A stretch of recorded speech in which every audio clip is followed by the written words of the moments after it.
باشه رضاوند. چه پاسی داد احسان آیصفی. حالا ضد حمله علیپور تک به تک، علیپور و دروازه و گل برای پرسپولیس. این طرف سپاهانیان نزدن تا اون طرف اینجوری جریمه بشن. فوتبال همینه، نزنی میخوری. چقدر جذاب شد تو عرض چند ثانیه، همه چی برگشت. حسرت آریا یوسفی. علیپور رکورد خودش رو بهترم میکنه، بهترین گلزن حال حاضر تقابلای سپاهان پرسپولیس که داره بازی میکنه. ششمین گل خودش رو هم میزنه تو این مسابقه. عین تقابلایی که تو شهریور ماه بود.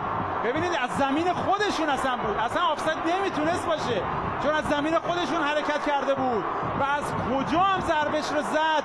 صدحسین حسینی میخکوب شد و دروازه سپاهان باز شد. زاویه عالی داشت توپ علیپور.